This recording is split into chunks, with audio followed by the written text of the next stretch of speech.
I kept telling Morgan, yeah, I don't know what's going on. Since she went back to Australia, my sleep patterns have just been nuts. So I can't go to sleep till like 6 in the morning. So I You're said, not. I know that's what I'm finding out, and I don't know what's going on because it just seemed. Well, what's today? August 2nd. So like as of yesterday, I don't know. Something felt like it changed, and I'd been telling Morgan, you better set these shows like at 2, 4, 6, and 8 p.m. Yeah. And so she set one. It was like today was a new day or something. I don't know. So one was set at 4. Let's see, 4. Yeah, 4, 6, and 8 Eastern time, and I'm Central time, so I'm an hour in front of him. And I went to bed at 2:30 or 3, and I woke up at 4 o'clock. Oh wow. 2 days in a row. The night before was like 12 hours, and I'm like, what is going on? I'm walking around, I can't even like focus. I'm like in purging, you know. And then I'd have never met this lady, and I'm like, can we do this in 30 minutes? And she's like, we can do it tomorrow. I said, yeah, that'd be great. Let's do it after David Icke. And so she was very understanding. So here it is. And I was trying to set up a show for like, what I thought was 30 minutes later, but it was 30 minutes before your show. And I'm like, oh my God, I got another show. Anyway, so it's a pleasure to meet you.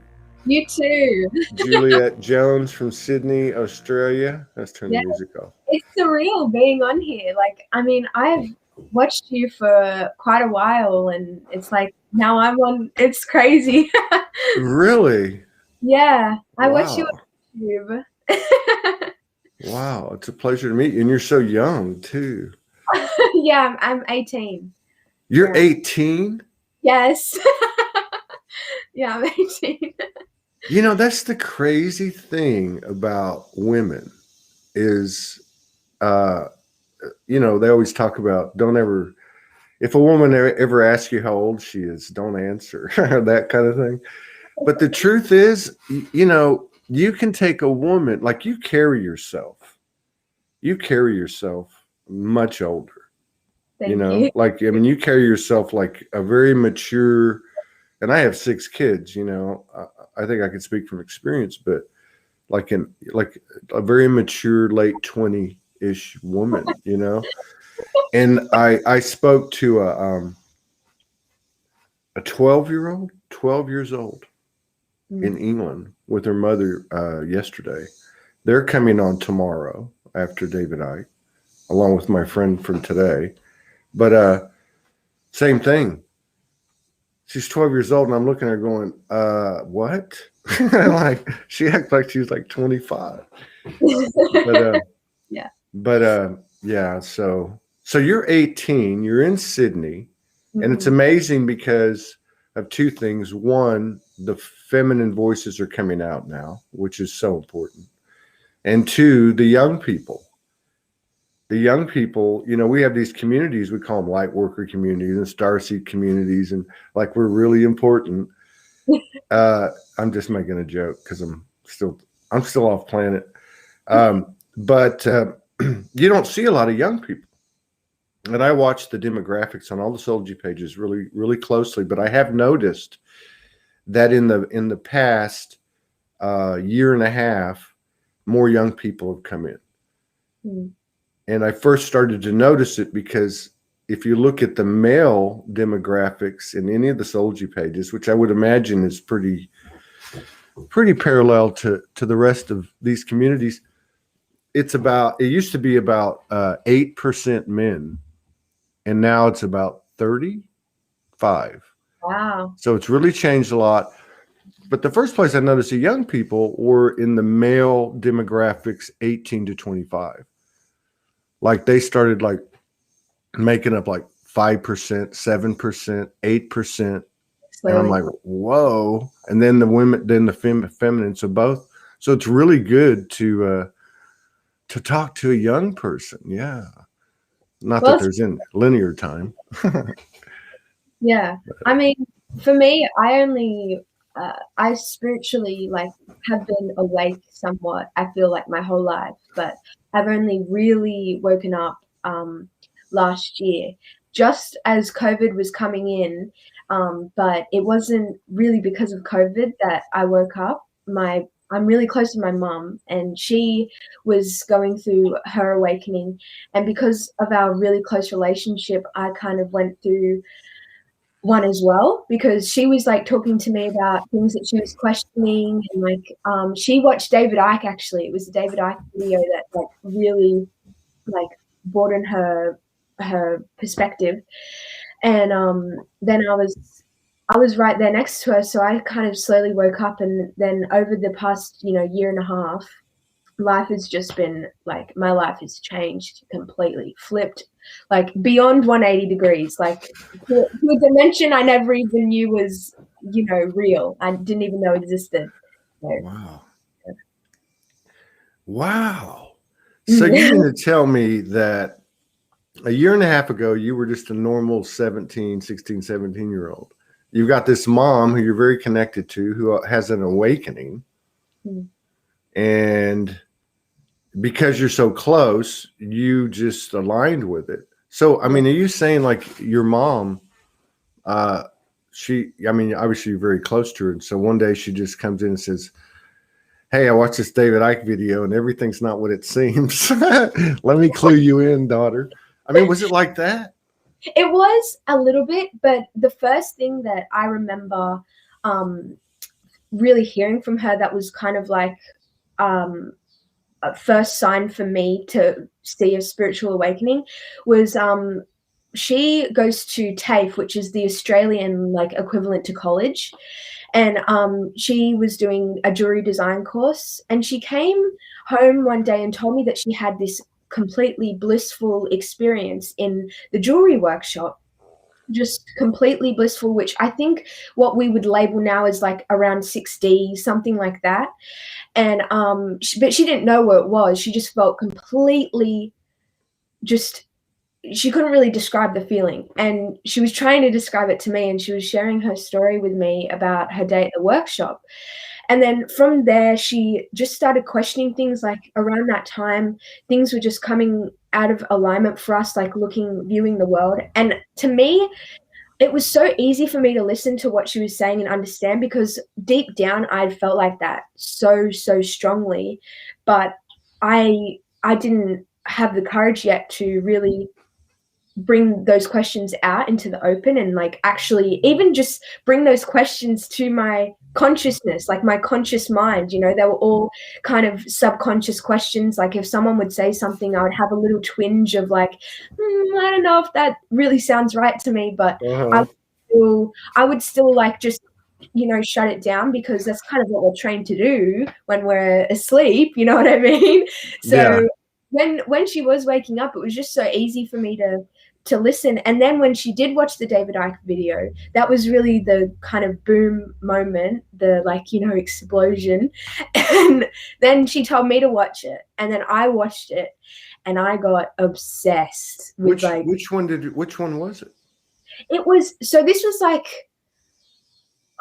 it would have been the first, I think it was with London Real, and I think it was the that was really controversial. Yeah, it was that. It was the one that had 1 million views on YouTube, and they took down. Okay, yeah.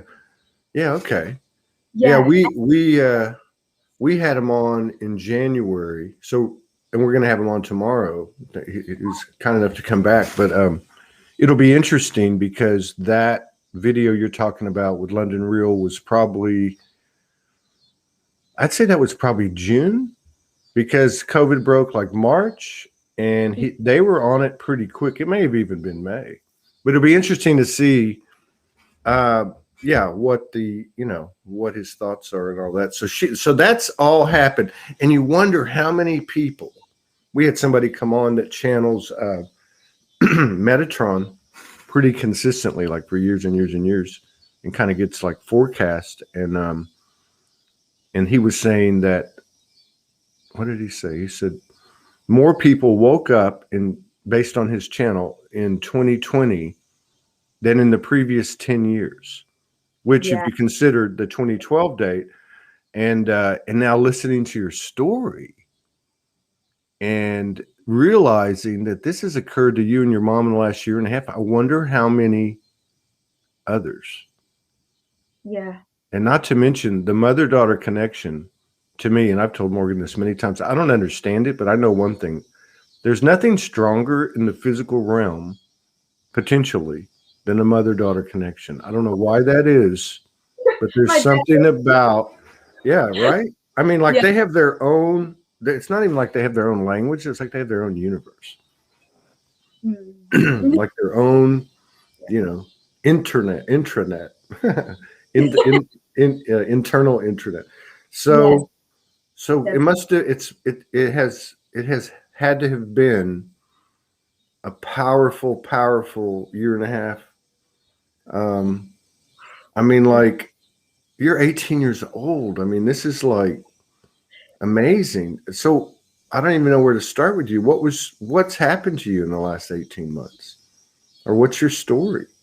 Hasn't happened. I mean, Yeah. I, I feel like to start my story, I should probably start from like when I was a kid because that kind of Yeah. integrates to now.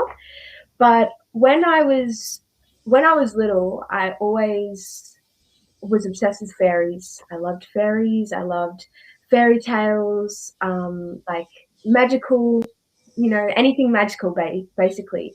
And I just knew who I was as a child. I knew exactly who I was. Like, this famous artist came out. His name's Redfoo, and he was like the everyday I'm shuffling guy, and he has a big afro, and he wears all these crazy glasses.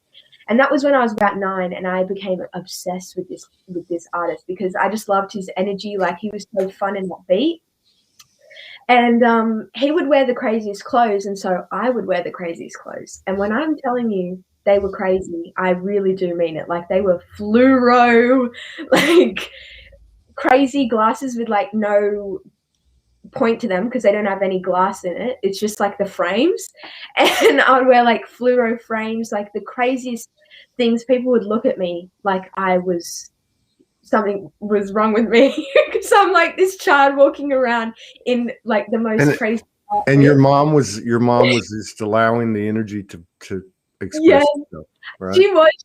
she was also like a little bit she was like, yeah, she's okay. I think she's okay. But she would totally allow it. She would let me go out in these crazy outfits, like anywhere. She would let me wear whatever I wanted to. And that was really helpful. And so I always knew who I was and I didn't care That what. sounds that sounds excuse me, that sounds like a fairy tale. I mean, if you put a like reality TV, you put like a camera on this mother and daughter, So letting true. this daughter, it's almost like a movie, like letting this daughter go out and just be whoever she wants to be publicly. That's Yeah. amazing. I was just a crazy kid basically. And I love her. I love that kid that I was, and I still am her in a lot of ways. I just don't wear the crazy glasses anymore. But yes, so I was just completely okay with who I was, and I really didn't care about what anybody else thought. And then when I was about 11, my grandfather passed away from motor neuron disease, and it changed my life. It was the first loss I had ever experienced. And How I old think were you? How old were I, you? I was 11. At And 11. motor disease, I should also say, I'm pretty sure it's ALS, known as ALS over in Yes, America. Lou Gehrig's disease. Yeah. Yeah. Um, so he passed away from ALS when I was 11, and he had had it for a few years prior. So, it wasn't unexpected. I was expecting this to happen. But I was really frustrated with the fact that ALS really didn't have any cure. Like, just not many people knew about it back then. And so I decided to start a charity for it, and I sold lemonade to sell money for motor neuron disease, ALS. And it was really picking up. I had been on the news, the main news station of Australia. I got $10,000 from the news. Actually, I got like a huge check and everything. I got so many opportunities. Like I was on my way to become like to make this business like huge, basically. Like I'd gotten thousands and thousands of donations. I'd raised like almost, I think it was $40,000 for motor neuron by the end of like a year and a half, 2 years or something. Wow. All by selling lemonade at markets. Like it was really, I don't know. I got used. So many people were like praising me and like saying how awesome I was, and I mean, I could understand what they were saying, and I didn't really take it on board because for me it was like so easy. I was like, I'm just gonna sell. That's all it was. It was like all it was me being like, I'm just gonna sell lemonade at a local market. I went and I sold lemonade, and then it slowly just built up from there. So you mean all of the money came from selling lemonade? Yes. Physically, it wasn't like a GoFundMe or like a tradition. I mean, more okay. Wow. Yeah, I was always selling lemonade. I did get huge donations from like. Yeah, I would imagine, but I mean, really, you weren't like actively trying to do it through, the methods normal methods people would do today. Yeah. Yeah. So you must either have some expensive lemonade or you sold a hell of a lot of it. I think it was average price. I myself on like allowing anyone to buy my lemonade. Like they didn't have to be like famous. They could just buy. They could be, it wasn't exclusive. It wasn't exclusive. Yeah. So it sounds like you're leading up to something happened. Like, so it was building up, and then what happened? It's an anti-climax in a sense, because I was then moved in. I obviously went into high school, and high school was a very hard time for me. It was probably the darkest time in my life. Well, hopefully ever, but up until now. And I stopped doing the lemonade because it was like really draining, and having high school and having the lemonade was just like too much for me, and I wasn't feeling the same passion as I was. And I talked to, actually it was Kirsty and James. I know them very well. You talked to them, you like posted a video with them like just a couple of days ago. Yeah. They're really good friends of my family's. Like they helped me through my spiritual journey. Yeah. We're family. You and I, we're family. Yeah. So do you live near Mumbaruru, wherever they live? I don't. It's a 2-hour flight or like 8-hour drive. But that's right. You're in Sydney. I'm sorry. And let me ask you one other question. How old were you when you started the lemonade thing? So I was 11, and by the time I finished, I was around 15. So I did it for a little while. I didn't realize you. I realized you were 11 in the story you were telling me. I didn't realize that's when you started doing it. Yeah. Yeah, that's amazing. Okay, I'm sorry. Keep going. So you're in high school. You're going through the dark night of the soul. It's like some Quentin Tarantino movie. You're in high school going through the dark night of the soul. I mean, it could be any worse. It's almost like a horror movie, right? Yes. It was a dark time, and so I stopped doing the lemonade. And I went through this like phase where I was kind of depressed. I was anxious. I was going through a lot, like especially, I mean, I was a teenager as well, like, so that really didn't help the situation.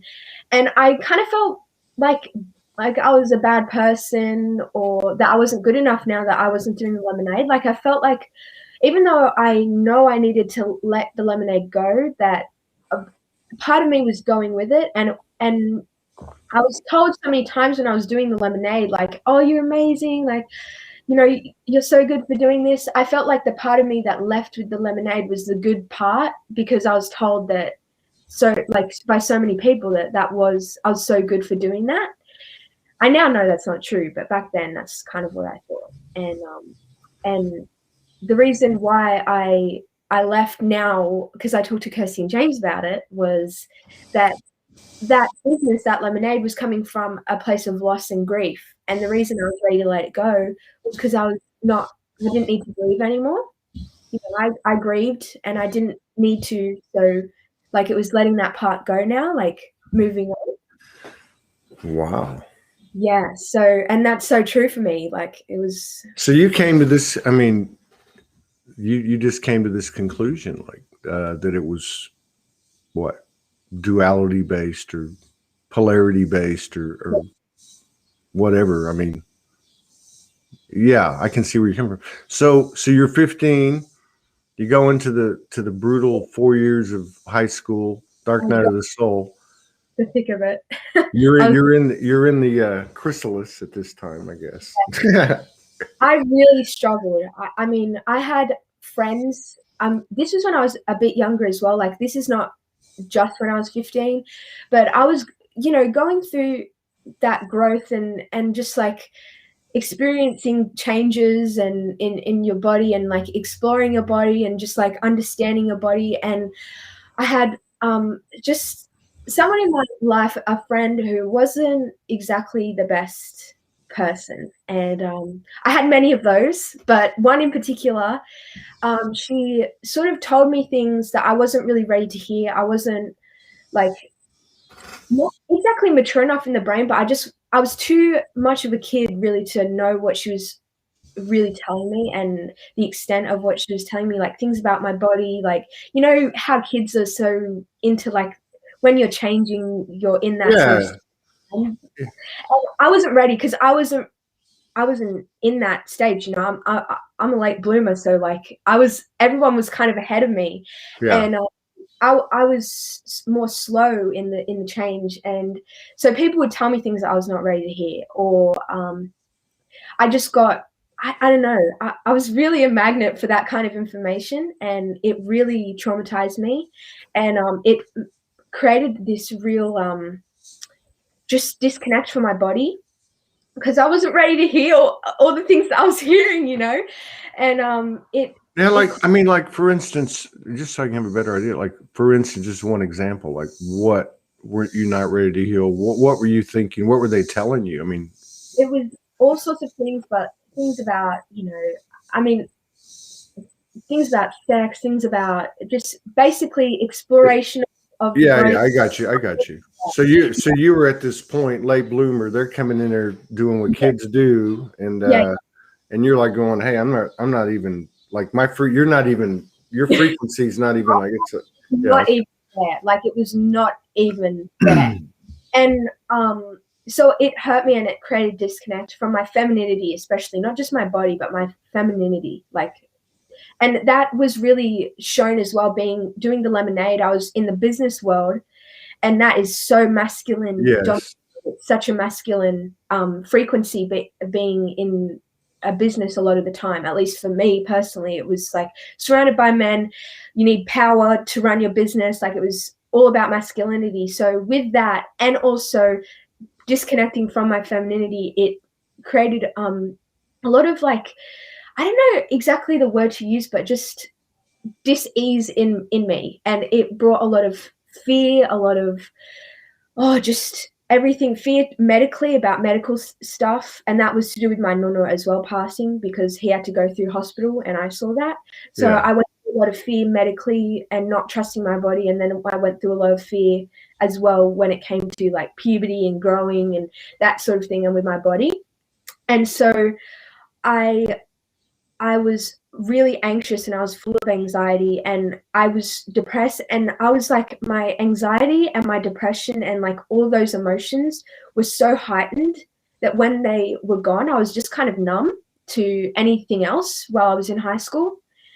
It was just it was a really horrible time, as it probably sounds. Were you, I'm just curious, were you having these explicit thoughts and understandings while you were going through it? Because you're very articulate and you really break it down. You're like masculine, feminine, and like you're really, I mean, obviously very much in touch with yourself, right? Yeah. But I didn't, yeah, I think that was a huge reason why, is because I was having those same thoughts that people were telling me, but because when I was receiving them, like when I was first receiving them, I wasn't ready to hear them. So then when I was growing up and I was beginning to like have those thoughts, explore that sort of thing, I hated myself because first of all, I didn't really understand what was going on. And second of all, I didn't want to be like that, because when they were telling me about it, all these other kids, I didn't want to be like them. I didn't want to put that on somebody else, or, I don't know, I just didn't want to be like them. And so with all of that piled on top of these thoughts, I just begun like hating myself and being depressed for Wow. having like completely regular, not bad thoughts. And I know I'm not the only female that has gone through this, well, the only person really that has gone through this. So that's why I wanted to come on here and share this story, because it really created such a horrible disconnect in my life. And now that I'm finding that connection finally again, it's like so magical. I can't believe that I went through something so dark and I came out like the way that I am now. So Like a diamond, um, God, this is just absolutely amazing. I mean, there's so much information in your story that's in between the words. Like it's about transformation. yeah. Okay, so I mean, and really, to me, you're almost like the classic energetic metaphor of this ET going into a human body. Okay, kind of coming into, kind of like collecting all the information and experience. You get through the lemonade thing, which obviously was a huge imprint, and then to be able to get to a point where you understand that was your masculine. And then where's my feminine? Because I left my feminine when this alien experiencing through the human body starts to hear all this stuff that's very human and very weird. So that part of you gets cast out. Yeah. So I guess the part of the Reformation was you started to rediscover your feminine. Yeah, I did. And the first way that I did that was by telling my mom. And so the most magical way was talking to my mom about it, because she's like the feminine of my life, basically, at least as a child. And so I like opened up to my mom because I was having these thoughts and whatever, and I hid them for so long. I shared them with her. I was like, and sort of in a way to like ask if it was okay to have these sorts of natural thoughts in my brain, but at the time I didn't know it was natural. And so I told her about it, and we shared this beautiful moment, and she literally just kind of giggled at me a little bit, not in a way that was like I know what you mean. It's like when you laugh at a child because they're taking something too seriously. It's not like you're laughing at them. You're you know what I mean? Yeah. Yeah, and she just giggled at me, and she was like, "Yeah, it's totally fine." And that was the first step that I took to like just step back into my feminine power, because I mean I was feeling guilty and had these thoughts. Obviously, I mean, don't you kind of have them for your whole life up and after puberty? But I was hiding them and like feeling so scared about them for like years, and I didn't want to go there. And so like it was only, I think it was 2 years ago or something like that I finally told my mom.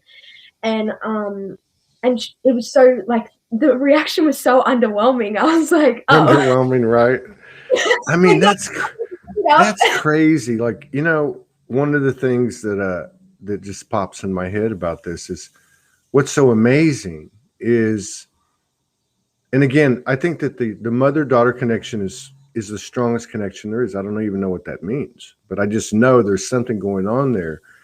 And for you to be able to tell your mother those things, and for her to protect that, you know what I mean? I mean, like so many people that I've run into, and all of us, two of the main characters are our mother and father, even if we didn't know them. Like, it's just the way it is, right? Yeah. But how many times have we confided, and this is not about a victim story, but it was part of the makeup. How many times did someone confide in that parent or even somebody else, and then that information is used in the wrong way? right? You know what I mean? Because of our programming. And you're actually in a situation, that's how it's supposed to work. Like that's a natural thing. Like you guys are, I don't know, opening that door or reinforcing or embodying that template.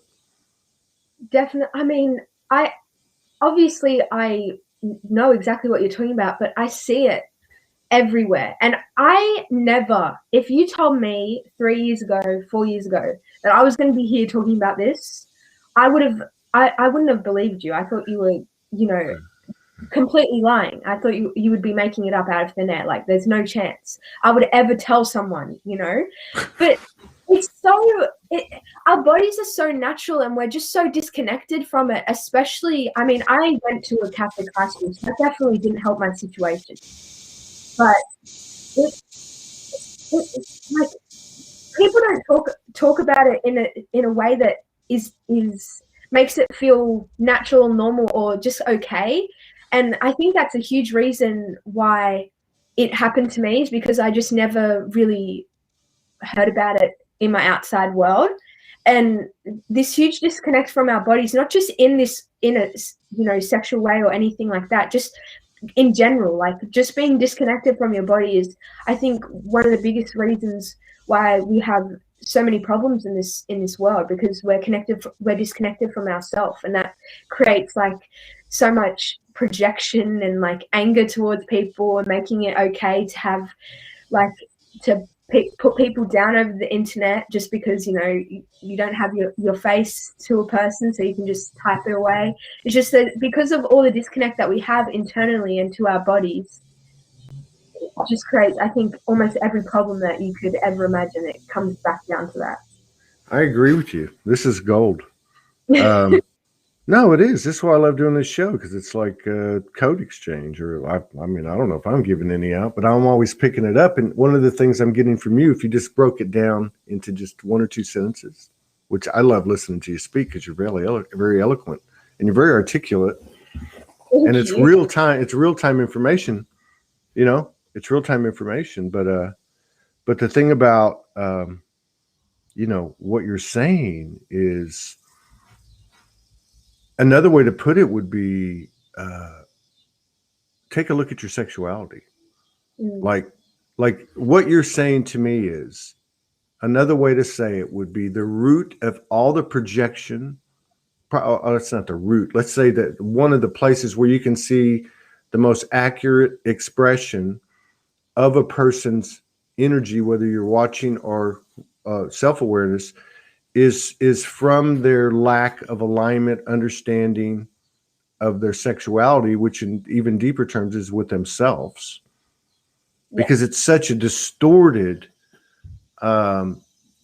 field of understanding. Yet at the same time, if you look at the sacred text and everything else, it is the prime example of our, let's say, our non-physical power in the physical body, which is our sexual power, So it's a very powerful. So, I mean, wow, let's just jump into it. So what did you find? I mean, and you don't need to talk about anything you don't want to. I just want to make that clear. And this is just a conversation, but like, how did you find yourself? What was that like? I mean, you must have had some amazing personal experiences in your own field, full body, all that. Yeah.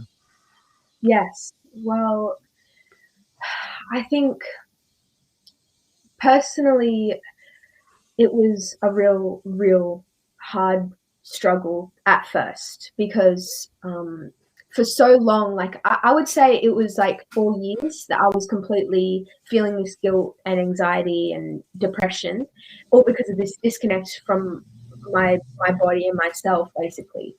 And so starting to the first, after telling my mom, I was like, it was a real big reflection for me, because hiding it caused so much distress in my body and in my mind, to a point that I still haven't, like, I think I told my mom, what did I say, 2 years ago, 1.5 years ago or something, that to the point even today I'm still my body is still healing, like very much so.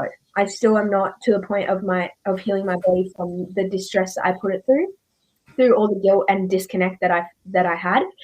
So starting to heal myself, it was through the spiritual path, through the spiritual awakening, through the spiritual journey. And that's why, this year and a half has been so incredibly powerful for me, because I started journaling, and journaling is probably one of my most powerful tools, because my mind is very, very quick, very fast, very overbearing sometimes. And so when I journal, I allow, like, I can sort out what's going on in my brain into words, and I can sort of lay it out and sort of know where the problem is coming from. And that was a huge tool for me that I've been using and will always use, I reckon. And so it was just basically, up until now, it's been a slow thing of stepping into my power, just slowly and slowly, up until right now, where I'm literally sharing my story with potentially, like, who knows how many people, which I never thought, like, before coming on here, I think I've only told like maybe 3 or 4 people in my life. So, this is a very big step for me. What? Wait a minute. Okay, so, God, this is huge. We should have put aside 3 or 4 hours. So, I mean, I feel like that whatever, because I still I get the energy of you from the moment you came in, and it's like unwrapping like unwrapping an abyss. There's just more and more and more of this unknown dark surfacing energy, and you seem to represent it both as a young person, which is great for us old people, and 2, because we've known y'all were coming, and 2, the feminine. The feminine obviously has in from I would say a reasonable perspective buried the burden. And when I say the feminine, I mean the feminine energy in all of us, but it's particularly represented in the female incarnation. And I feel like you have some serious code to share for the feminine, as the feminine, at a time when it's absolutely starting to crest, right? So, and go as deep or wherever you want to go with it. I'm trying to understand the specifics, and because I know there's a powerful, courageous message that you have to share.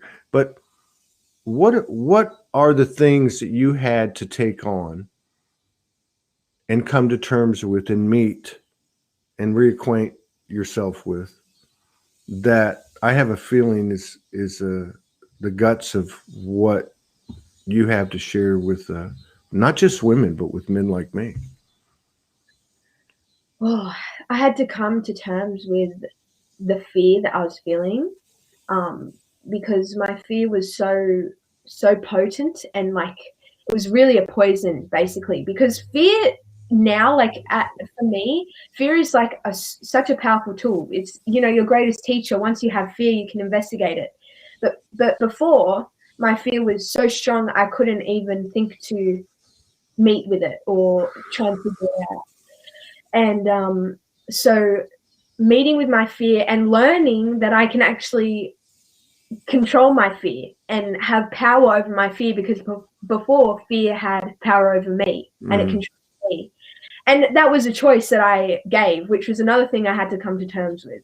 And I still am coming to terms with, is like accepting that this had happened and accepting that it was my fault, but without blaming myself or, like putting judgment on that. Like just purely accepting this is what happened, this is why it happened, but let's just move on. That sort of mentality about it, not judging or hating or putting myself down for putting myself through something so dark.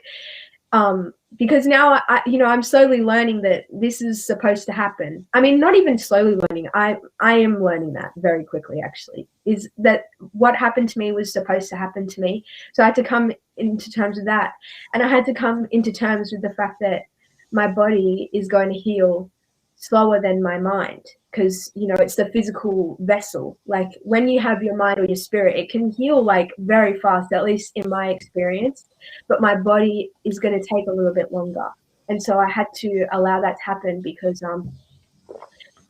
this I feel like sharing this, so I'm going to share this, but this is personal. But I haven't like gone through the extents of puberty because of how intense the stress and anxiety was about having these sorts of thoughts.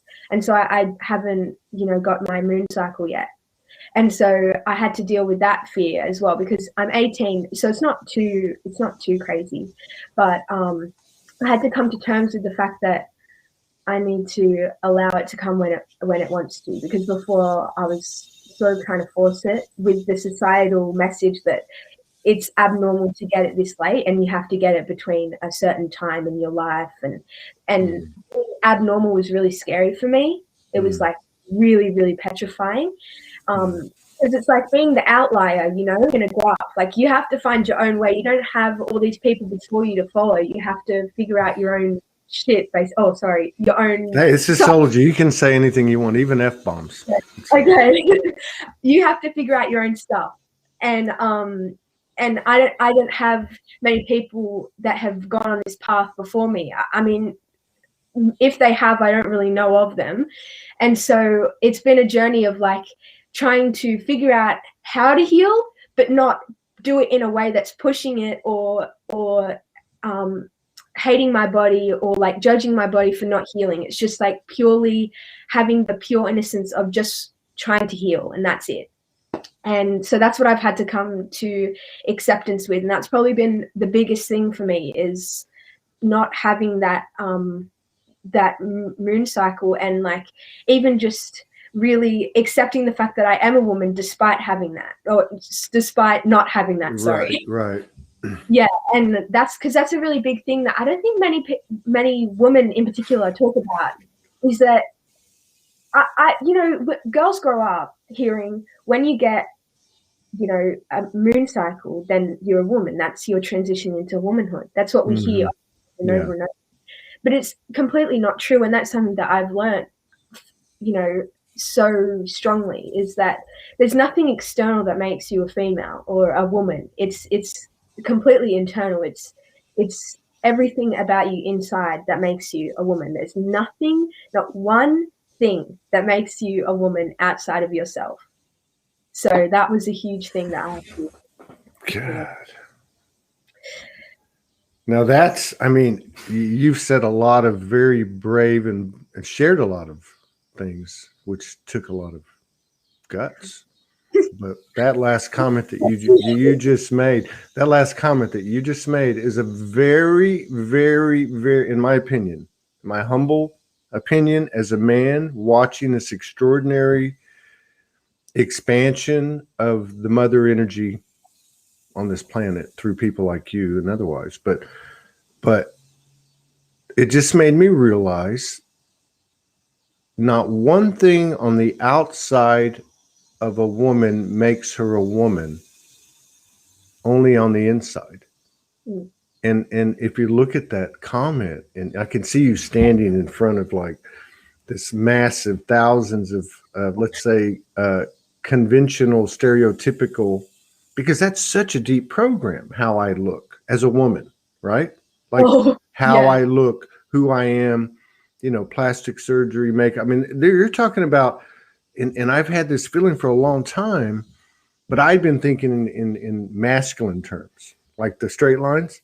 Like, you know, at some point, Todd, if you're really going to go 5D, you're going to have to disconnect from every part of the matrix, including the physical aspects, such as car insurance and taxes and IDs and anything like that, right? But what you're saying, I can see how important and huge that is. Not to judge women and not to judge, but to see it as part of the process. You're actually going down a trail where there's no thought to the presentation of what you look like, but it's more like the little girl when you were 5 years old who put on the funny glasses and just yourself. Yeah. And what you look like is no concern to you, right? I mean, this is Oh, amazing. This is I amazing. mean, as a kid, I never looked at my body in any way other than clothes. That's the only time I ever really thought about my physical appearance was the clothes. So even then, it wasn't even my physical body. It was just the things that I would put on my physical body. I never. It really true. When you said it's like an alien being put down on Earth, I really do feel that very strongly. Like I was put into this world, and I don't know if I think I've had past lives here, so I don't know, but in this lifetime it was like I was brand new, like just a fresh alien coming down to Earth and really experiencing it for the first time. Yeah. Because like I've never really understand a lot of humans, especially as a child, seeing adults. I always got confused where all your fear came from as adults, or I mean, I can understand it now, but back then I didn't understand like why adults were so scared of everything, and I kind of thought it was really stupid. And to be quite honest, it is a bit, but I have more understanding about it now. I swear, yeah. This what you said about you've had incarnations. Like we have a friend that comes on all the time, Franco, and he has a lot of recollection, and he says he's been on Earth many times, but like as a drop in, just for like drops into a body and experiences. But this is his first full embodied incarnation. I think my wife's the same way. You're the same way. But and I don't feel like whatever reason, but I think there are people, a lot of people actually, probably the majority of people in these audiences that are like you, that feel like you do. Yeah. So that's in itself enough of a catalyst for soul expansion. Come to Earth and drop into a body with very little experience. Yeah.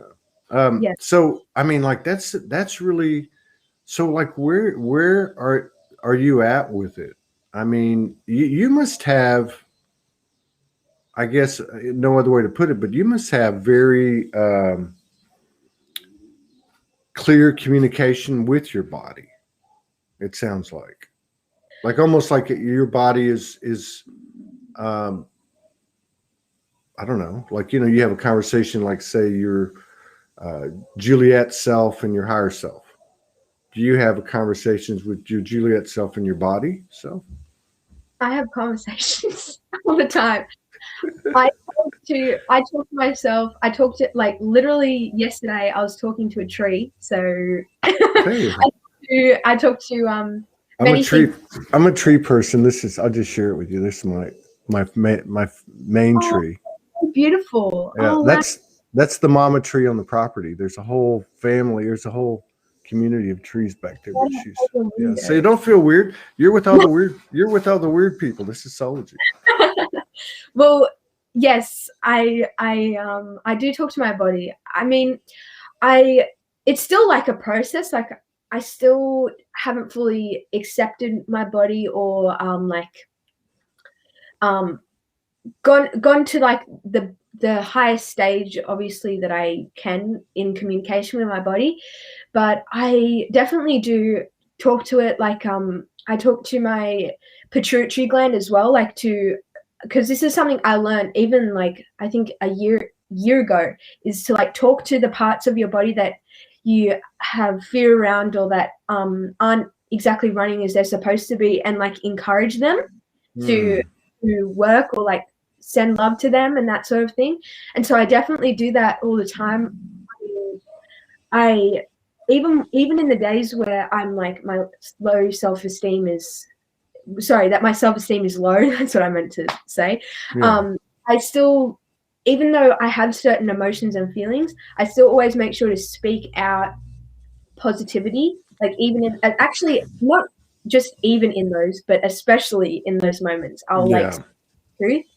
I definitely feel like words are one of the most powerful tools we have in our society. Like it's language. It's what allows us to communicate in such a clear way in this, third dimension. So, and like I've heard about like the water, uh, if you speak to water and it changes the molecules Yeah, with like, the, yeah, and then you say hate to it and it will change it yeah, in a different way, into a negative way. And so we're like 70% water or something. So, I mean, it definitely works. yeah. Well, yeah, I think what you exhibit and what you explain is the not only the new way, the new lifestyle, but it's the natural state, and this whole um, explanation of like, well, essentially programming. You're programming is probably like a insensitive word, but I mean getting in touch.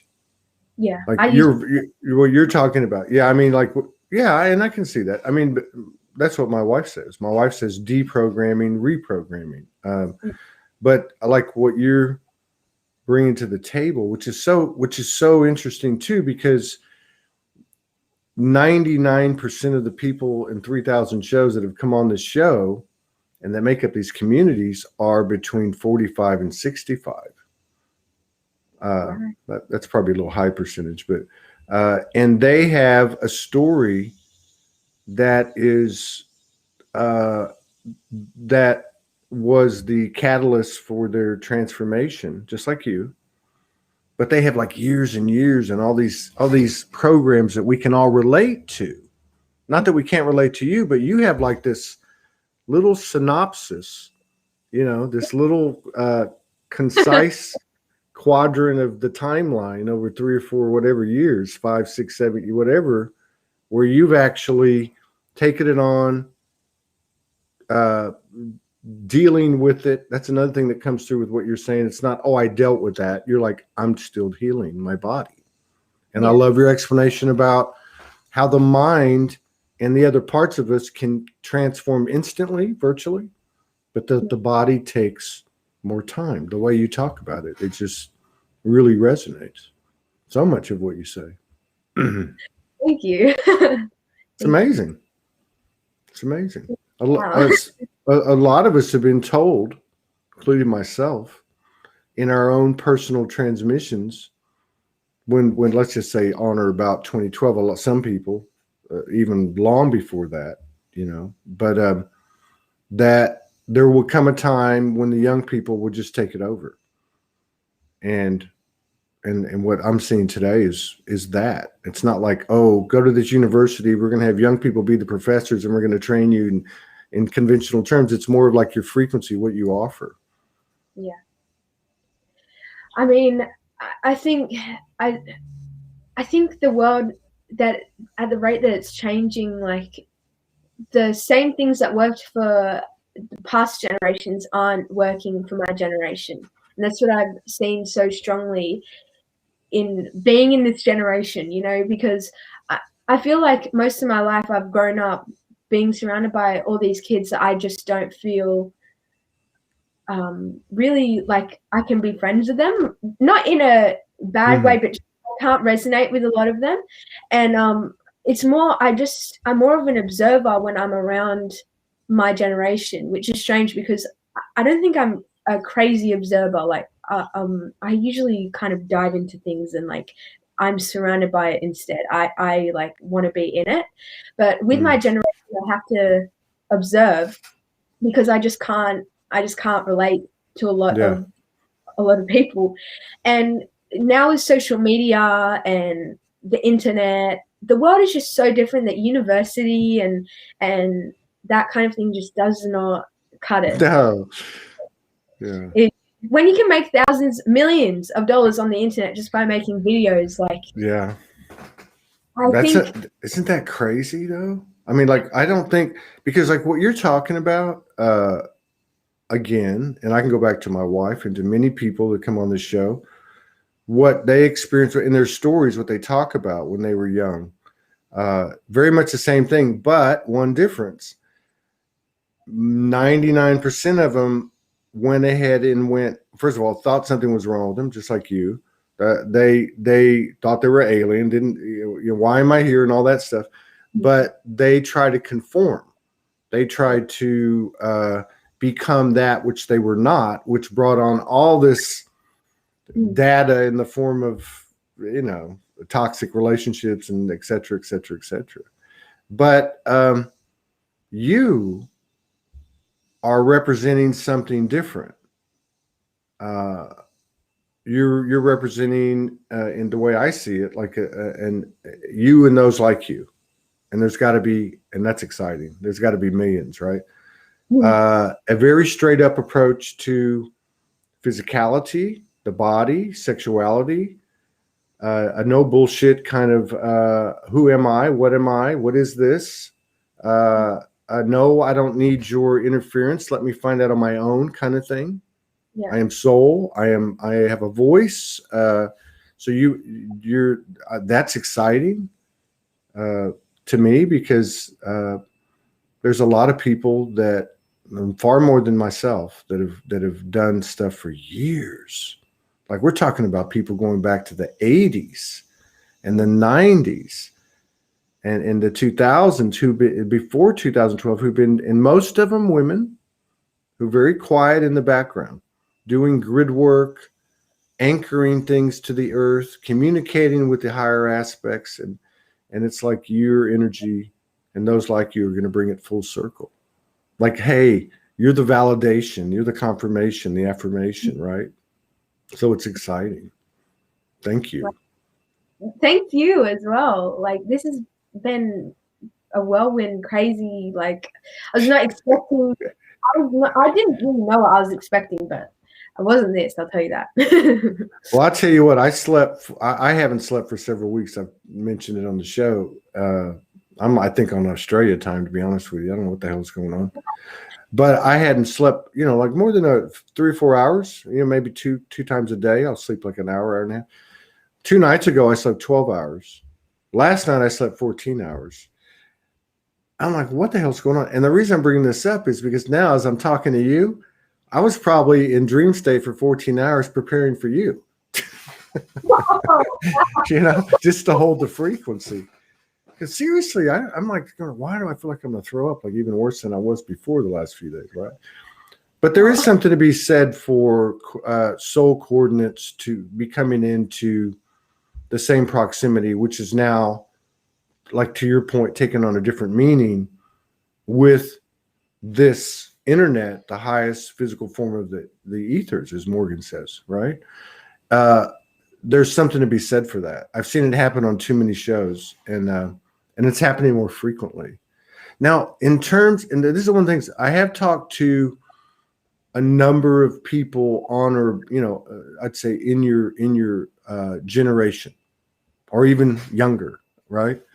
But one of the things that I've noticed about them, because a lot of people, the vast majority of the people that come onto this show and in these communities, at least initially, because at some point there seems to be in this evolution, in this physicality of an embodiment of those aspects that seemed outside of us, like Mother Mary, Jesus, galactics, elementals.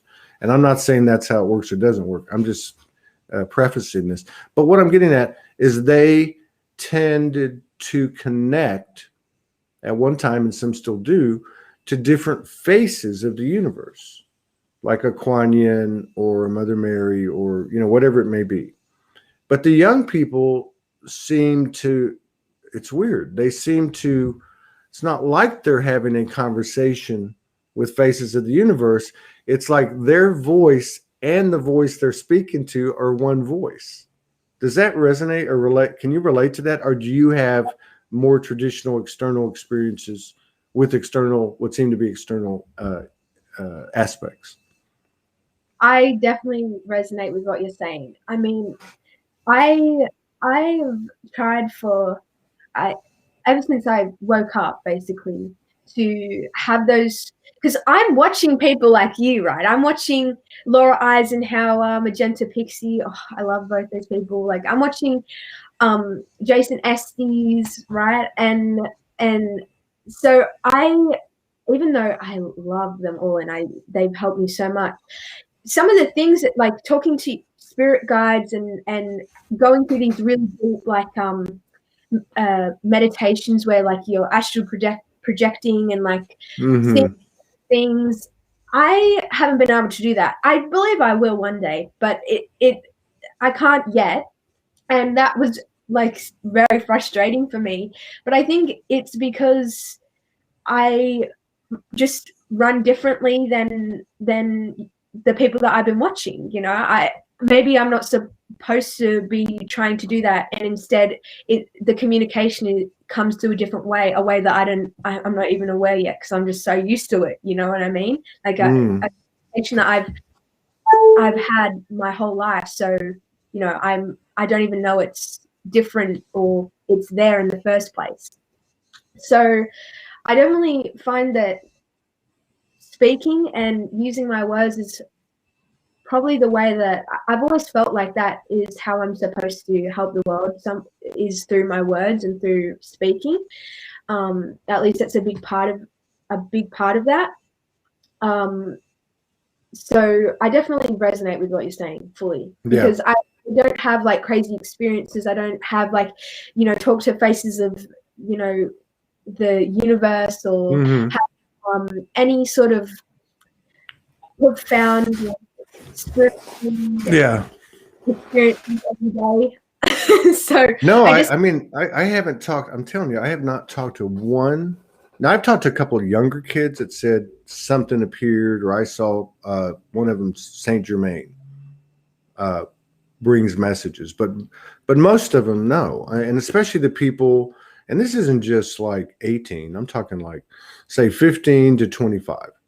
None of them seem to have that going on. And not, there's a couple here and there, but it to me, and when you said, I think one day I will, I don't think you will.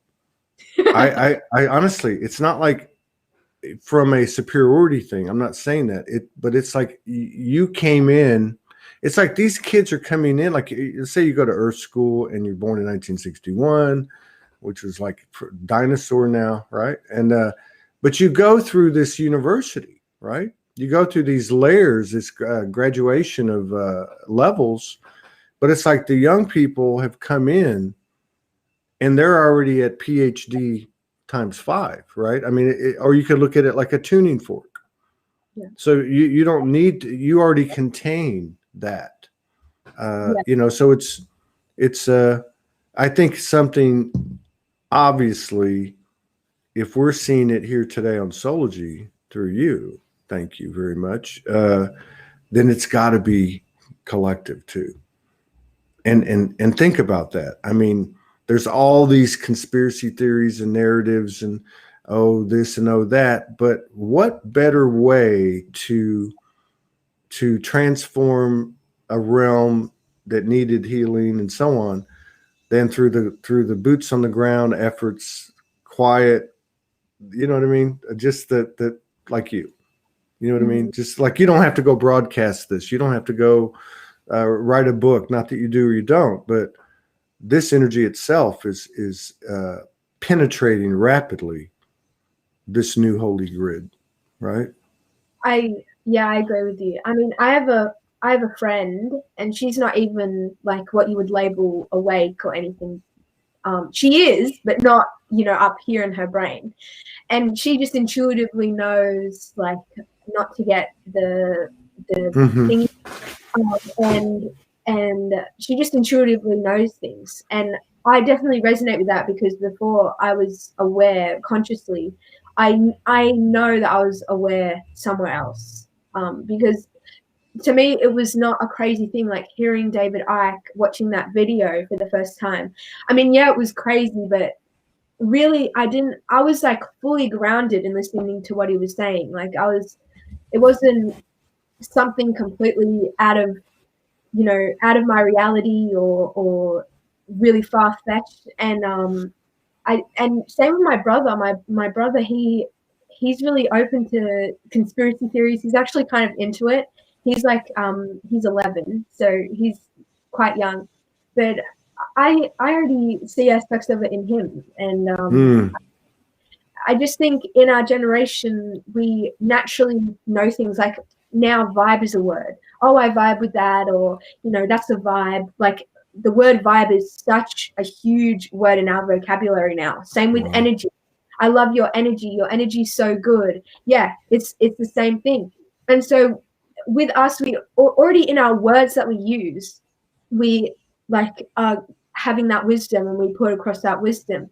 And I think that's why we're so different from past generations, and that's why a lot of us are really on the other side of the spectrum of, like, you know, left and right polarity, that sort of thing. And I think that's also what creates a lot of the hatred in my generation, because I see it, and I really dislike it.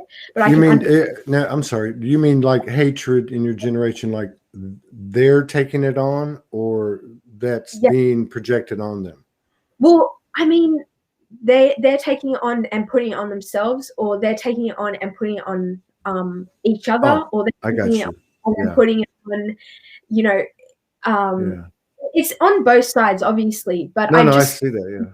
I see it very strongly in living in my generation, because we're so empathetic. We're so empaths. You know what I mean? Like, so much energy, and when we don't like it, it's like we don't know what to do with it, because our society doesn't teach us. So, oh wow, this is thought provoking. This is really, really powerful. So, what you're saying is, okay, let me get there. So, really, these young people are demonstrating the same characteristics of those that came before them, because, you know, in these communities, it used to be 10 years ago. I mean, everywhere you turn, there was empath groups, right? Yeah. And then there's been a whole transformation occur, led by the women, okay, that has been, this is no longer going to be a weakness. We understand what we are, the incredible creatures that we are, and we're now going to use this empath, attribute as a positive, as a power, as a strength, right? Yeah. So you're helping us to understand that the potential of the old cycle is still there. Now, the other thing that you're bringing to the table is, because if you look at social media, even if you look at Facebook, I received a very powerful message, like had me in tears this morning, about the impact of Soulogy. Like, don't get caught up in the number of people in the community, and all that. There's something much bigger here. Now, with that in mind, going back to what you were talking about, if you go on the Facebook, you go on YouTube, you know that there's some level of censorship, which is part of my download today. Yeah. It can be hidden, but it can't be contained. That's what I was told. So with that in mind, I know that when I go down and look and I see anything that's accentuating your generation, typically, I'll tell you what it is. It's typically going to be half the time, two dudes or more in a parking lot or in a restaurant who are fighting, who are emulating, UFC or whatever, MMA. Or a couple of chicks that are going to be getting into an argument, or, you know, that type of thing. Now, I know that that's controlled and contrived, and that's what they're trying to put out there. My question is, because you brought this up, how much of that is actually real? Is it a concern? What's happening with those your age? Where are they at? I mean, can you tell us from a human standpoint? Because we know from an energetic, we like your energy, we like your vibe. Yeah. But what's it like? What's going on in your head? I mean, I see it. I'll speak from my experience, not just me, but also like being around other people in high school. I think because we are so different, you know, the forces that be have to work with us in a different way. They have to manipulate us in a different way, because it couldn't be done in the same way that I feel like with every generation it does change a little bit, but it's really, it has to be changed quite a lot with us, because we're aware, you know, with feminism, with, you know, all the political topics, most of us, at least I think most of us, come from a place of love when it comes to those things. Even though the argument may be, so there's one side where it's saying feminism is bad, and then there's another side saying feminism is really, really good. And both sides are somewhat have negativity in them, both sides, I reckon. Yeah. Even though we have come to the other side of the pendulum, you know, before it was swinging this way, now we're coming back, where even though it is not exactly the best circumstance, it's still better than it's, you know, it's still motion. We're still swinging, and I feel like we're finally coming into that middle section, like very slowly but surely we're sort of leveling out, because so strongly we've swung over from all the years of, you know, oppression and you know, just horrible things that have happened to us as a society, and now that pendulum is swinging over. And so it's a strong movement, like the feminism movement. It's really strong in political arguments, at least from what I've seen. And so I think that sometimes I get angry at the polarity. I really, because I see it so strongly in my generation. I think it's probably one of the biggest issues that we face is hating the other sides of the argument. Is there's no middle ground where people can have different views and speak, and just like have an actual conversation. It's really uncommon for that to be able to happen, and I see it in school classrooms. I see it on the internet. I see it on social media, everywhere I go. See, that's what I was asking, because maybe I'm just stupid, but I mean, in like you were saying, you're going to speak for you in your age group and what you're seeing. I was kind of in the same boat. I'm like, I've walked through the mall, and you'll see a 14-year-old kid, and I know these are kids. I was a kid too. But there's some things that have, and it's been going on for a while. Slowly, it's been going on for a while, and basically they're emulating this false persona. And a lot of times, what you would see is almost like a misogynistic type of frequency. And it used to concern me because I have 4 daughters, where the guy would be disrespecting and screaming in public, or at a girl. But other types of behaviors too, which are more confrontational and conflict oriented than, let's just say, peace, like a peacekeeping type of frequency. So I'm just like delving into it to understand, because I know about the Adderall, and I know about the Oxy, and I know about, how they've tried to, and I've also watched how these kids, and this is the part that excites the hell out of me. And so we'll just shift past this question, or absorb the question, and go into this, and let's see what you have to say. Regardless of what's going on that you see and what I don't, and what's really happening in terms of what's being presented in front of them in the power of sublimination and programming, suggestion, and so on. There's something about these kids, to me, that, and I think you said it earlier in talking about one of your friends, one of your girlfriends, they're going to do what they want to do, and they're not going to do things that don't vibe. Yeah. Like, and they don't give a shit if there's a law or if there is a rule, yeah. Right? I think university is a great example. My youngest is 19. She's brilliant. She's just like you. She's wide awake, and she's not going. She wants to be a movie director. She wants to make, so, I mean, that's the kind of energy I'm talking about. But yeah. Is that true? Regardless of the level of a separation or conflict or duality or polarity in your generation, do you see that infinite God, goddess seed that I'm talking about in them? And does it supersede the other thing, the duality, the polarity? Do you see their you know what I mean? Their spark? Definitely. I mean, it's in me, so I obviously can't be the only person. And I actually, I play video games a lot. And so when you play video games, you like talk to people on the microphone and play games with them. At least Okay. that's what I do. And so a lot of the people that I play with are around my age. And when I'm playing video games, I like to like have a conversation with these people. And so I'm literally talking to like random strangers on the internet that are around my age. So like in America, in Ireland, I've talked to people all around the world, just all the time. I just do it for fun. I really enjoy it. Basically just having random deep conversations with strangers while playing video games. And so There's nothing there's nothing random about it though. You know that. yeah. So I hear their perspective a lot. I hear different perspectives.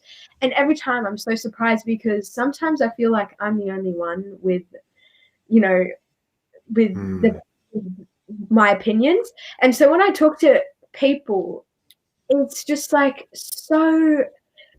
people are just so open now to having conversations, like the thoughts of conspiracy theories. Like I'm telling you, most people that I've talked to believe in, like they question what's going on right now. They question the thingy that's, they question the thing. They question The thing. even, Hey, we've only had one show removed. That was actually very recent, but I don't care. Okay. The vaccine, the jab, So you're saying they're not buying the bullshit. No, they're not. Most of them, no. Like I was talking to someone literally like 2 days ago, and I was saying, like, because I was talking about it with them, and I was saying, like you really have to question it when it needs celebrity endorsement, lottery, free food. Like you have to question it. Free donuts. Come get your free donuts and your jab. Like, what is that? That God, thank you. Okay. Could you come back on and we can talk again? And if you want, and if your mom wants to come on and you guys want to come on together, or she wants to come on alone, I mean, this is what we need. Anyway, think about that, and we'll reach out to you and see what your thoughts are. But we'd be honored, just like we are today. But back to this thing again. I'm an old history buff. And I love the human story. I can go back to the 800, AD, and even before. There's always this element of, we would refer to it in the books, the history books, as I say, revolution. But it's really, to me, something else. It's the human is the hero element. But one of the things about revolutions that you'll find almost to the first and last one, always the same. The ones that are quote unquote successful, not always, but mostly, are the young people. When the young people join the protest or the march or the movement or whatever, it's done. There ain't a damn thing you can do about it. So that's exciting to hear that. Yeah. It really is. It really, really is. Yeah. There's a lot of hope. I really do see it. Like sometimes, some days I forget, and then other days it's like so strong in my day. Like I see it everywhere. But there definitely is hope. And I think that's because, like, about the revolution is because, at least for me, I get so angry and so passionate because it's all I've ever known. And then to realize that it's not right, I'm angry that that's all I've ever experienced in this world.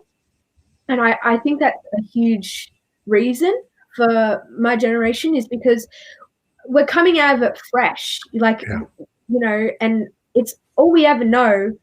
And like, we don't want to deal with it anymore. Even though it's only been, a shorter period of time than the older generations, it's still so much stronger for us, because it gets to a point where it's like, okay, this is enough. And when it reaches that this is enough point, it still takes decades for it to actually transmute. And in those last decades, we're the ones who were born then. Right. And the ones who are experiencing those last decades of it, the winding, you know what I mean? I love this. I love this description. It's very diplomatic, but I just keep picturing, that there's an old saying over here in the States. It's shit. What is it? shit doesn't roll uphill. And I just I hear your expression, and or what you're talking about. And it's like the boulder of shit has gotten to, as it gets down the hill, it gets bigger like a snowball, and you're at the bottom of the hill, and like just I just see like I see like this hand come up, this sea of hands come up and say, hey, shit may not roll downhill, but shift does, right? Mm-hmm. And you're not going to put that on us. And that's part of and the other thing that's fascinating to me about connecting with you and the energy you represent, which is also energy within myself. And that's almost like that's such a powerful thing to feel in myself. I could never convey it. But there's a point where,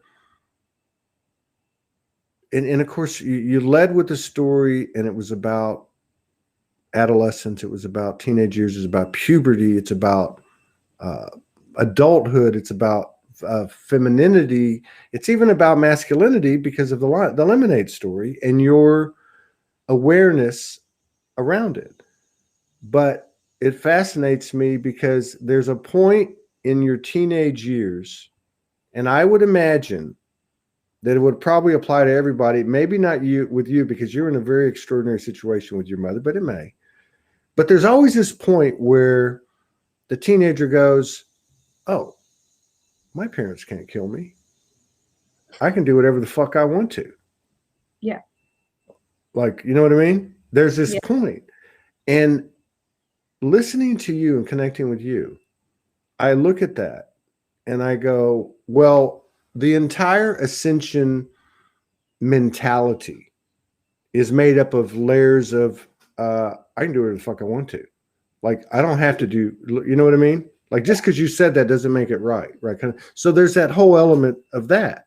And on top of it, now it's become obvious to me in this moment that we have this entire army of, give or take, 18-year-olds just like you who are coming to the party and saying, hey, we don't have to fucking do that. Yeah. So it's like a double whammy, right? It's like you've actually got the embodied generation embodying that moment that we can all relate to, not just in our teenage years, but when we've liberated ourselves from a job or a relationship or a belief system. Mm-hmm. You guys are that in the body. Yeah. I definitely resonate with that. I resonate with that. Yeah. It's so, yeah. I mean, that's like even like if I look at my last two, because it was part of my journey, was part of my awakening period. I had they were 11 and 12, and now they're 19 and 20, but they were 11 and 12, and I had them for 2 years and 8 months. So they would have been 14, 15 by the time they left. But there was something that happened then. It's kind of the same thing, I guess. And there was a point where I just told them, a single parent, and I just said, hey, you guys are adults now, and you're 13 and 14. You can make your decisions. Please consult with me, but don't come to me. You can't have your cake and eat it too. You can't have your safety valve and make your own decisions and do what you want to do with who you want to. And so this is the energy that you exhibit. You're claiming it, aren't you? You're claiming your femininity, your adulthood, your earthliness, your earth beingness. Yeah. How important is it to you? Because I know you're in touch in your own intuitive way with your multidimensionality. You know, that part of you that you referred to earlier where you said, you know, you were conscious somewhere else. Yeah. What is the role of Juliette? What's the role of Todd? What's the role of the human? Where does it stand in this whole complexity, in your opinion, in your perspective? I really just truly believe that it's about growth, like about overcoming such a hard experience. Because I think so many, I mean, every soul on earth was something before. Like, Palladian, whatever you want to, whatever you want to say it is. But we came from somewhere else in the universe and we've come here.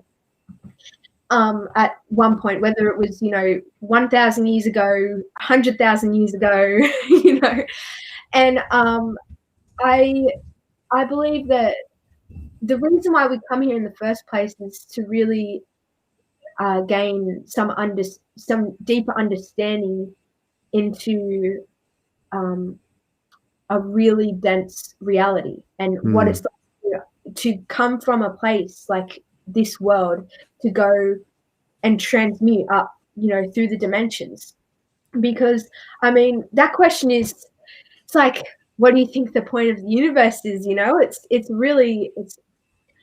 I really do truly believe that we're source experiencing itself, and we're all different fractals, all different parts of this one piece. And I believe that the point of all this is basically to gain the experience of it, the value in the lessons that we'll learn from it, and learning to help other people, and like learning how to cope with a physical body that you have to care for and look after and feed multiple times a day, and drink a bunch of water, and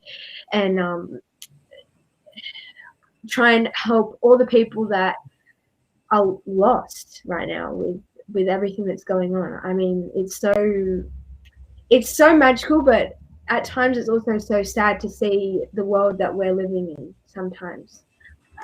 We listen as kids, we listen to fairy tales now that there's, once upon a time there was a magical world, but now we've forgotten the magic. And that's what today is. We're now living in that society where we've forgotten magic, to the point that we're getting told that magic is real from these stories and, movies, and, from all these messages and programs. We're being told and shown to our eyes, to our physical body, that magic was real at one stage, and we still don't believe it. And that's how far we've kind of gone from the way that we were in Aboriginal tribes and Indigenous tribes.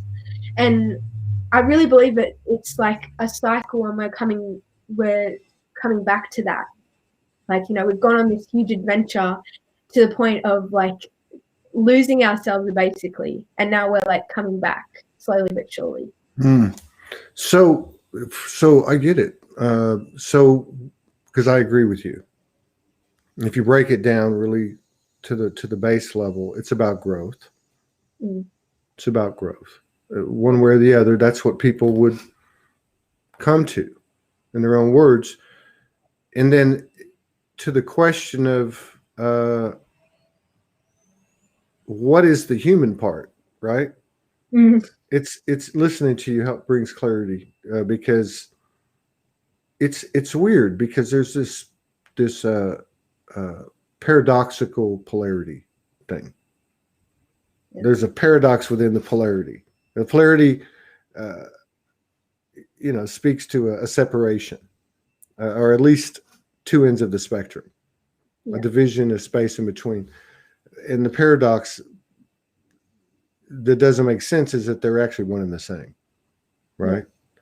But so to the question of what is the importance of the human, I always say to myself, well, why are we 99.9% conscious in the human part of our consciousness, which probably represents less than 1% of our multidimensionality consciousness? Why is there so much emphasis here? And on one hand, you say, I like what you said at the end, especially, which was really the embodiment of why we're here, to grow. So either you're helping yourself grow, or someone else, and we don't want to be the wounded healer anymore. So actually it's one and the same, right? You kind of marry one and the same. But then on the other hand, it's no more special than any other of the aspects. So I'm still kind of swimming in the murkiness there, but the clarity that you bring with I think, part of what you bring to your generation too, even though it is a generation of TikTok and the overnight, you know, viral hits and all that, is right, is this kind of like this kind of like get over it thing. Like, Oh, yes. do you know what I mean? Yeah. Okay.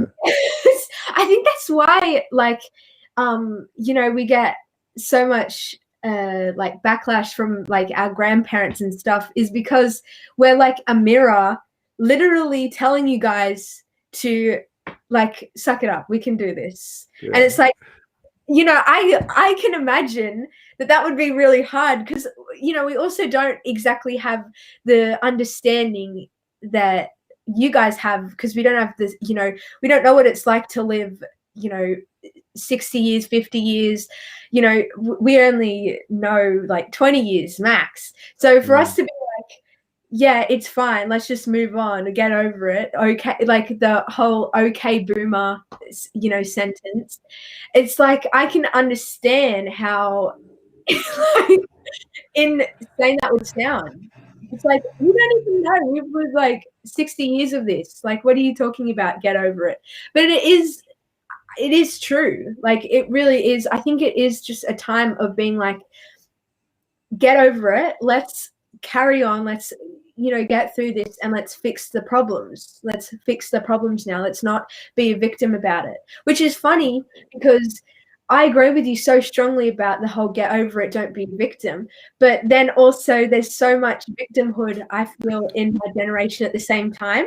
Yeah. So it's like this, this mix of polarity that's like everywhere. So I think that's probably why it's so strong. The whole get over it is so strong, is because it's in ourselves too. And so like when you have a problem in yourself and you don't know how to deal with it, you're just going to project it out. And so that's why it's like, get over it, because we have just as much like victimhood, I feel. Yeah. Look at this comment. She said, my kids say that to me, suck it up, Mom, you can fucking do it. Well, that's what I was talking about. And I didn't know if that was just something I was, I was off about. And maybe but yeah, because if you look at, like, for instance, ADHD, ADD, or what is it, Asperger's, or, there's a couple of varieties out there that people are starting to say, hey, there's nothing wrong with these kids. They're just at a different frequency, right? And Yeah, and I think part of that is you're not going to harness the attention, therefore the focus, therefore the energy of one of these people, like these spectacular young people. You're not going to hold their attention unless it's real. Right? You know what I mean? So it's almost like that whole generation represents collectively like that same energy. Like it's the ADD, ADHD. It's not the right, you know what I mean, though? It's like, hey, we're not going to play over here. Because like you play like you do in Dimension. You go from one toy to another when you want to. Like this is how we operate. You're just showing us how we operate. And it's fascinating. Yeah, talk to your, yeah. Oh, sorry. No, it's okay. There's a lag. Go ahead. Okay. Well, I just wanted to make a quick comment about the ADHD and the ADD, because I feel like that's so much stronger in our generation. Like our generation all of a sudden has like these huge waves of people with like, I guess, mental like disorders or whatever it's labeled as.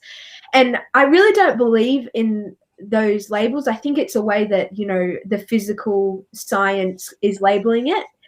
But it really, I just think we're naturally like that. I don't think there's anything wrong. We don't need to take medication. We don't need to, I actually would, not take medication on purpose about it. Because I think it's just us, our minds and our bodies running a different way from what it has been for the past hundreds of years, and that's why they're feeding us medication. That's why school doesn't work as well, because school is an old system. It's and we're like we have new brains coming into it. Like, well, I think so.